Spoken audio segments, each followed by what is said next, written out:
Hello दोस्तों, welcome to my YouTube channel. आज के इस वीडियो में हम देखेंगे इमेज बेस्ड क्वेश्चंस। तो इमेज बेस्ड क्वेश्चंस क्यों जरूरी है? क्योंकि जो नॉर्सेट 5 का भी प्री में होगा, तो उसमें ऐसे कुछ हमारे सिलेबस से रिलेटेड क्वेश्चंस पूछे जाएंगे, थ्योरेटिकल्स होंगे। तो थ्योरेटिकल्स में भी इमेज बेस्ड क्वेश्चन इंक्लूड होते हैं। तो कुछ इमेजेस हम देखेंगे जो जो इंपॉर्टेंट है, जो जो बार-बार आ चुके हैं, पहली बार मतलब पहले आ चुके हैं, तो इस रिलेटेड हम एक बार रिवाइज कर लेंगे। तो आपको दिक्कत नहीं होगा। 2 मार्क या एक क्वेश्चन भी आपका अटेम्प्ट हो जाए या आपको इतना हेल्पफुल हो जाएगा, तो 1 मार्क्स की कीमत जो बॉर्डर लाइन पे कट ऑफ में अटकता है, उसको पता है कि एक राइट क्वेश्चन होने का कितना बड़ा मतलब होता है। तो ये चीज़ें हमें देखनी है। तो आगे बढ़ते हैं। ये है एम्बूबैक, इसके बारे में तो सब जानते हैं। जैसे पेशेंट को आर्टिफिशियल ब्रीथिंग हम देते हैं, उस टाइम में ये यूज़फुल होता है। जब पेशेंट खुद ब्रीथ नहीं कर पाता है, तो हम उसको ऑक्सीजनेट करने के लिए एम्बूबैक का यूज़ करते हैं। इमरजेंसी की या क्रिटिकल सेटिंग में ये आपको देखने को मिलेगा। जैसे इमरजेंसी होता है हॉस्पिटल का इमरजेंसी रूम, ट्रॉमा सेंटर और ये इंटेंसिव केयर यूनिट्स में भी ये यूज़ किया जाता है। ये है एबीजी सैंपलिंग किस रिलेटेड यूज़ करते हैं? एबीजी तो किस आर्टरी से ये ब्लड लिया जा रहा है? इमेज दिखा के ये क्वेश्चन आपको पूछे जा सकते हैं। तो जैसे आप यहाँ पे देख पा रहे हो कि ये इसका लिटिल फिंगर है, यहाँ पे है, तो इसका मतलब ये ले रहा है थंब साइड से। तो थंब साइड में कौन सा आता है? तो ये आता है रेडियल। तो रेडियल आर्टरी से यहाँ पे ब्लड कलेक्शन हो रहा है, एबीजी सैंपलिंग हो रहा है। तो एबीजी रिलेटेड अदर्स क्वेश्चन क्या आते हैं? तो जैसे एलन टेस्ट, कौन सी टेस्ट एबीजी सैंपलिंग लेने से पहले की जाती है? तो एलन टेस्ट, स्नेलर टेस्ट, ऐसे 2-3 ऑप्शन दिए जाएंगे, तो आपको कौन सा करेक्ट है वो पूछना है। तो एबीजी सैंपलिंग से पहले आपको एलन टेस्ट करना जरूरी होता है। आगे बढ़ते हैं। ये है एनेस्थीसिया मशीन, जो ओटी में यूज़ होती है। आपको ओटी में ही ये देखने को मिलेगा, क्योंकि बाहर इसका यूज़ नहीं होता है ज़्यादा। ओटी अब जो प्रोसीजर रूम होते हैं, उसमें आपको ये देखने को मिलेगा, जिसमें वेपराइज़र है। ये आपको इमेज में पता चल जाएगा वेपराइज़र। तो इसके बेसिस से आप वेंटिलेटर और इसको बाइफरकेट कर सकते हो। ये अपेंडेक्टॉमी प्रोसीजर हो रहा है, यहाँ पे देख सकते हो। ये अपेंडिक्स यहाँ पे है, और ये जो है इन्होंने यहाँ पे पहले टाई किया है, फिर यहाँ से बाद में ये कट करके अपेंडेक्टॉमी प्रोसीजर कंप्लीट हो जाएगा।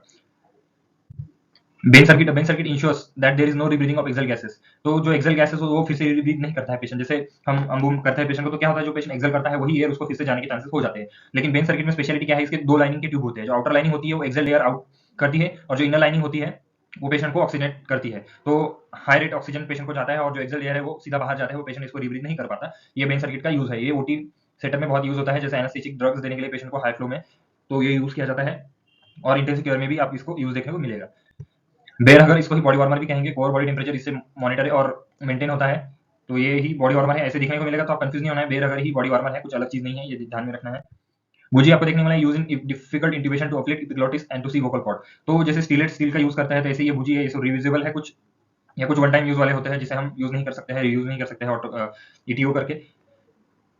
तो ये जब डिफिकल्ट इंट्यूबेशन होता है, जैसे नॉर्मल लैरिंगोस्कोप से हम नहीं देख पाते हैं, एपिग्लोटिस बीच में आता है, तो हम बुजी का यूज करते हैं। या फिर स्टीलेट का भी यूज किया जाता है इसके साथ। जो स्टील का होता है स्टीलेट, उसको मेटालिक होता है, उसको ट्यूब के अंदर इंसर्ट करके ट्यूब को रिजिडिटी प्रोवाइड की जाती है। लेकिन बुजी का रिजिडिटी नहीं होता है, ये बस आपको एक पैसेज वहां से फ्लेक्सिबली उस पैसेज से इंसर्ट होकर फिर आपको उसके साथ साथ ट्यूब आप इंसर्ट कर सकते हो। ये इसका यूज है। स्टीलेट आपको आपके ट्यूब को रिजिडिटी प्रोवाइड करता है, ये आपके ट्यूब को वे प्रोवाइड करता है थ्रू प्रॉपर वे। फिर पहले बुझी जाएगा, फिर उसके साथ ट्यूब जाएगा। ये ब्रीथ एनालाइजर है। ब्रोंकोस्कोप, ब्रोंकोस्कोपी जैसे प्रोसीजर में यूज होगा, तो ये ब्रोंकोस्कोप आपको ध्यान में रखना है। ऐसे दिखता है, ये कलर चेंज होगा, थोड़ा पैटर्न या थोड़ा इमेज या बैकग्राउंड चेंज होगा, आपको कंफ्यूज नहीं होना है। ये है Broselow tape to measure the child height, children height measure करने के लिए। आप बोलोगे सर इन्फेंट की हाइट तो हम इन्फेंटोमीटर से करते हैं, तो ये क्या चीज है? तो ये इन्फेंट से बड़े भी जो चिल्ड्रन होते हैं, उनकी हाइट भी इससे नापी जा सकती है। क्योंकि इसमें ये प्रॉपर जो कलर आप देख रहे हो, तो इसमें उसकी हाइट प्रॉपर्ली एज रिलेटेड है कि नहीं, ये देखने को मिलता है। तो ये टेप पीडियाट्रिक्स में यूज होता है to measure the child height. ये ध्यान में रखना है। ये कलर कोडिंग इसीलिए है कि ये अलग है। देख रहे हो यहाँ पे पीडिया टेप दिया गया है नाम पे, और ये जो रेड कलर है, ये जो वॉयलेट कलर है, येलो कलर, ग्रीन कलर, तो ये जोन वाइज उसके हाइट के हिसाब से दिया गया है। आगे बढ़ते हैं। ये बल्ब सिरिंज, इसको तो बहुत लोगों ने क्लिनिकल सेटिंग में, जिन्होंने अच्छे से प्रैक्टिस किया है, उन्होंने देखा होगा। बहुत जगह ऐसा हो रहा है कि स्टूडेंट लोग हॉस्पिटल में भी नहीं जाते हैं, लेकिन जाना चाहिए। नर्सिंग तो प्रैक्टिकल बेस्ड प्रोफेशन है। तो ये बल्ब सिरिंज देखते हैं, use to remove the mucus from baby nose और माउथ। एनआईसीयू या पीडियाट्रिक वार्ड में आपको ये देखने को मिलेगा। जैसे ये पेशेंट का नोज और सॉरी अपना जो बेबी होता है पीडियाट्रिक होता है, उनके मुंह से म्यूकस और ये रिमूव करने के लिए यूजफुल होता है। जैसे सक्शन की जगह हम इसे यूज करते हैं। आगे बढ़ते हैं। कार्डियक मॉनिटर, जो ये प्रॉपर मॉनिटर नहीं है, लेकिन ये मॉनिटर का स्क्रीन आपको देखने को मिलेगा। यहाँ पे ईसीजी से ये हमारा पल्स रेट जो आ रहा है, ईसीजी के माध्यम से आ रहा है, ये रेस्पिरेटरी रेट आ रहा है। आप यहाँ देख पा रहे होंगे टेम्परेचर प्रोब का है, एसपीओ2 आपको यहाँ देखने को मिलेगा। सीओ2 कितना है, कैप्नोग्राफी इसमें होता है। ये आईबीपी है, इन्वेजिव ब्लड प्रेशर मॉनिटरिंग हो रहा है यहाँ पे। और यहाँ पे आप देख पा रहे हो NIBP, non invasive blood pressure monitoring का ये चार्ट है। तो ये सीवीपी यहाँ पे मॉनिटरिंग का नहीं दिखाया है। सीवीपी मतलब ये बहुत सारी चीजें होती है। जो कार्डियक मॉनिटर एक मल्टी पैरामीटर होता है, जिसमें बहुत सारे पैरामीटर्स हम एक साथ ही एक स्क्रीन पे देख सकते हैं। तो ये ध्यान में रखना है। ये कैथेटर माउंट क्या करता है? तो कनेक्ट सॉरी तो ये क्या connects patients ET tube to the breathing circuit. तो मतलब जहाँ पे ये यहाँ पे रहेगा ईटी ट्यूब, यहाँ पे ब्रीदिंग सर्किट कनेक्ट होगा, यहाँ सॉरी यहाँ पे ब्रीदिंग सर्किट कनेक्ट होगा, ये ईटी ट्यूब को ये पार्ट कनेक्ट रहेगा। तो आप यहाँ से ये सक्शन पोर्ट भी इसको दिया जाता है, तो आप ये सक्शन भी कर सकते हो। बहुत मतलब ये कंपनी वाइज मैटर करता है, बहुत चीज चेंजेस होती है। ये ईटी एंड रहेगा, और ये रहेगा आपका ब्रीदिंग सर्किट का एंड रहेगा। ताकि इससे क्या होता है, जो वेट जो पड़ता है ब्रीदिंग सर्किट का, वो सीधा जो ईटी ट्यूब पे या जो ट्रकेस्टोमी ट्यूब पे है, उसमें नहीं पड़ता है। इसलिए ये वेट बियर करता है, और जो रोटेशन है, इसका मोमेंटम होता है, यहाँ से आप देख पा रहे हैं, यहाँ से ये खुद रोटेट होता है, और ये फ्लेक्सिबल पार्ट होता है। तो जो भी शॉक अब्सॉर्ब होना है, तो वो हो जाता है। क्योंकि बहुत बार ऐसा होता है कि हम इसका यूज़ ना करें और सीधा ब्रीथिंग सर्किट कनेक्ट कर दें ईटी ट्यूब को, तो बहुत बार ट्यूब डिसलॉज होती है, बाहर निकल के आती है या ज़्यादा इंसर्ट हो जाती है। तो ये अवॉइड करने के लिए कैथेटर माउंट हमको लगाना होता है। आगे बढ़ते हैं। सेंटर लाइन आपने एक किट के साथ आता है, आपने उसी में ये सारी चीज़ें देखी होगी। इसमें और एक डायलेटर आता है, साइज़ वाइज़ ये चेंज होता है। तो ये सेंट्रल लाइन होता है, जिस पेशेंट को टोटल पैरेंटल न्यूट्रिशन या हायर कॉन्संट्रेटेड ड्रग, जैसे नॉर्मल अपना 3% एनएस, फिर नॉरएड्रेनालिन, एड्रेनालिन की ड्रिप जो चलती है पेशेंट को, ये ऐसी ड्रग जो वेसो इरिटेंट होती है, मतलब वेन्स के लिए इरिटेंट होती है, वो सेंट्रल लाइन के माध्यम से हम दे सकते हैं, ताकि जो पेरिफेरल जो वेन्स है, पेरिफेरल जो वेन्यूल्स है, वो डैमेज ना हो सके उसमें से कॉन्संट्रेशन से। आगे बढ़ते हैं। कोलोस्कोप। कोलोस्कोप जैसे ब्रोंकोस्कोप देखा है आप, ये कोलोस्कोप भी देख लो, कोलोस्कोपी में यूज हो जाएगा, जो ऐसे रहेगा। आगे बढ़ते हैं। Collins and Turner sign seen in pancreatitis आपको देखने को मिलेगा। जो ब्लूइश डिस्कलरेशन है, वायलेट डिस्कलरेशन आपको एक दिखने को मिले यहाँ पे अराउंड द एम्बिलिकस, और ये लेफ्ट साइड में आपको यहाँ पे देखने को मिल रहा है। तो ये sign ectopic pregnancy, rupture ectopic pregnancy में भी आपको देखने को मिलेगा, या पैंक्रियाटाइटिस में आपको ये देखने को मिल रहा है। आप देख रहे हो ग्रे टर्नर साइन यहाँ पे लेफ्ट साइड में पेशेंट के कलर डिस्कलरेशन हुआ है। आगे बढ़ते हैं। डॉर्सीमीटर। डॉर्सीमीटर के बारे में तो बहुत लोगों ने जाना है, और बहुत लोग ऐसे सोचते हैं कि सर इसका तो यूज हो ही नहीं रहा है, क्योंकि आप रेडिएशन जोन में काम नहीं कर रहे हो। ये डॉर्सीमीटर क्या होता है? To monitor the radiation exposure, मतलब जहाँ एक्सपोजर रेडिएशन होता है, जो पेशेंट को केमोथेरेपी चल रहा है, उस पेशेंट के लिए जो ट्रीट या केयर कर रहे हैं, जैसे कीमोथेरेपी वाले, सॉरी कीमोथेरेपी, रेडिएशन थेरेपी जिस पेशेंट को चल रही है, उस पेशेंट को जो लोग अटेंड करेंगे, जो लोग उस केयर में लगे होंगे, उसके पास डॉर्सीमीटर आपको लगा हुआ मिलेगा, क्योंकि ये जरूरी है। आप कितने रेडिएशन को एक्सपोजर हुए, ये डॉर्सीमीटर आपको मॉनिटर करके देगा। जैसे आपको पता चलेगा कि हम हमारा लिमिट खत्म हो रहे हैं, तो वो इंडिविजुअल या वो जो केयरिंग पर्सन है, जैसे नर्सिंग ऑफिसर हुए, या फिर डॉक्टर्स हुए, या पेशेंट केयर अटेंडेंट्स हुए, तो वो इंडिविजुअल उस लिमिट के बाद में फिर से उस पेशेंट को एक्सपोजर होने नहीं जाएगा, क्योंकि वो उसके लिए भी हार्मफुल हो सकता है।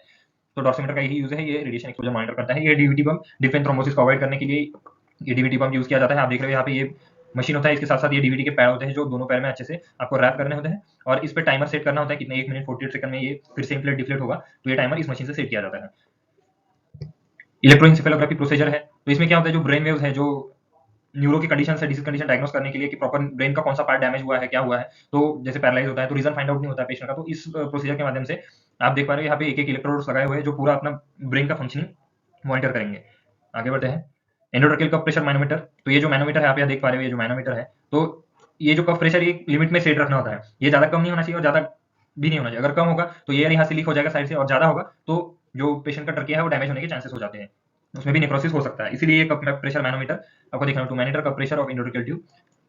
तो ये जहाँ पे भी एटी ट्यूब का यूज होता है, जैसे इंटेंसिव केयर में या इमरजेंसी सिचुएशंस में, तो ये मैनोमीटर आपको उस डिपार्टमेंट्स में देखने को मिलेगा। आगे बढ़ते हैं। Ewald tube use for gastric lavage को यूज करते हैं। गैस्ट्रिक लवाज के लिए बहुत सी ट्यूब यूज होती है, लेकिन ये ध्यान में रखना, इवॉल्व ट्यूब उसमें से एक है, तो इवॉल्व ट्यूब ऐसे रहेगी। आगे बढ़ते हैं। ये जो goniometer, goniometer is an instrument which measures the available range of motion at a joint. तो ये जो स्केल आपको देख रहे होंगे, ये ऐसा स्केल है, तो इसे गोनियोमीटर कहते हैं, जो रेंज ऑफ मोशन को डिग्री एंगल में यूज करता है। फिजियोथेरेपिस्ट के पास आपको ये देखने को मिलेगा, जब वो एक्सरसाइज करवाने आते हैं पेशेंट्स का, एक्टिव वैसे एक्सरसाइजेस होता है, तो उसमें रेंज ऑफ मोशन भी वो चेक करते हैं, तो ये गोनियोमीटर के माध्यम से किया जाता है। ये हिमोमिक ड्रेन आपने बहुत बार देखा होगा, पेशेंट का नॉर्मल ड्रेन सिस्टम यूज करता है, तो इसमें क्या है, it is use under skin in operated site to remove any excess blood और फ्लूइड। अंडर स्किन यूज किया जाता है, एक्सेस ब्लड और बॉडी फ्लूइड जो वहाँ पे सर्जिकल साइट पे एक्यूमुलेट होंगे, उसको ड्रेन करने के लिए। तो इसको पहले कॉम्प्रेस करेंगे तो ये नेगेटिव प्रेशर में रहेगा, और इसको ऊपर से पेशेंट को कनेक्ट कर देने के बाद इसका क्लैंप हटा देना है। आगे बढ़ते हैं। Holter monitoring mostly using pacemaker implanted patient. तो ऑल्टर मॉनिटर क्या करता है, तो पेशेंट का ईसीजी मॉनिटरिंग डिवाइसेस है, डिस्टेंस सेटिंग पे, मतलब पेशेंट को एडमिट ही रहना पड़ेगा, इससे जरूरी नहीं है। वो ऑल्टर मॉनिटर अपना बॉडी पे अटैच करके अपने डेली लाइफ एक्टिविटीज कर सकता है। तो ऑल्टर मॉनिटर क्या करता है, उसकी डेली लाइफ एक्टिविटीज के साथ साथ पेशेंट अपना जैसे काम पे जा रहा है, तो वो डायरी में मेंशन करेगा, मैं इतने बजे काम पे गया था। तो ऑल्टर मॉनिटर उस टाइम में उसकी ईसीजी में कुछ चेंजेस हुए कि नहीं, ये रिकॉर्ड करता है। तो जैसे ही पेशेंट मतलब उसके रूटीन फॉलो के लिए जाएगा, तो ऑल्टर मॉनिटर डॉक्टर्स उससे ईसीजी निकालेंगे, और ईसीजी से पेशेंट का जो वर्क फ्लो है उसको कंपेयर करेंगे, तो देखेंगे कि पेशेंट अगर हेवी वर्क कर रहा है तो पेशेंट की ईसीजी में चेंजेस आ रहे हैं कि कैसे काम कर रहा है। तो ये चीजें यहाँ पे डिपेंड है। और पेसमेकर के साथ क्यों दिया जाता है, तो पेसमेकर अच्छे से काम कर रहा है कि नहीं, किस सिचुएशन में पेसमेकर इम्प्रॉपर काम कर रहा है, तो ये देखने के लिए ऑल्टर मॉनिटर का यूज होता है। हॉट एयर वन ऑटोक्लेव के लिए यूज करते हैं। इंस्ट्रूमेंट स्टरलाइजेशन, अपना ट्रे स्टरलाइजेशन के लिए इसमें यूज होता है हॉट एयर वन। इन्फेंटोमीटर, जैसे इन्फेंट की हाइट इसमें रखा जाता है, एक एंड एक्सटेंडेबल होता है, एक फिक्स एंड होता है, उसमें पेशेंट जो जीरो से होता है वो फिक्स एंड होता है, यहाँ पे हेड एंड रखेंगे, और जो एक्सपेंड मतलब जो एक्सटेंड होता है वो एंड एक्सटेंड करके बेबी का फिट से उसको फिर प्रॉपर्ली करके उसका हाइट गिनेंगे, क्योंकि जो इन्फेंट्स होते हैं वो खड़े नहीं हो पाते हैं और उनके लेग्स भी स्ट्रेट नहीं होते हैं, तो ये देखने के लिए इसको इन्फेंटोमीटर का यूज करते हैं।